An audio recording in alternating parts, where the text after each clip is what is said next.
আচ্ছা তুমি প্রত্যেক দিন নামাজের পরে আমারে বসিয়ে এই যে উল্টা পাল্টা মাসলা জিগাও, তোমারে তো আমার ভালো ঠেকতেছে না। তুমি হাসা কথা কছে তোমার ভিতরে কি চলতেছে?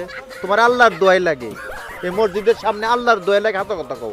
আল্লাহর দোয়াই দিছেন হুজুর, না কইলেও তো পাপ হইব। তাইলে শুনেন, আমার না হুজুরের বউর সাথে না সম্পর্ক আছে। সেও আমারে চায়, আমিও তারে চাই, কিন্তু হুজুর তো কোন সময় আসে কোয়া যায় না। ঠিক আছে, তুই রে হুজুরের কাছে যাইয়ে বিভিন্ন মাসলা টাসলা জিজ্ঞেস করে হুজুর একটু আটকা রাখবি।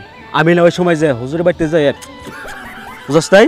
তুই এলে আমার বন্ধু, তোর জন্য এতটুকু করম না। চল। গাধা হুন, তুই আমার বউ পাবি কলে? এর তোরা হেইছে আমি গ্রামের বাড়ি, আসলে হে আমার হাতে না, তোরে আমার হাতে আটকে থুয়ে দেখা তোর বললগে পিনিক মারতেছে।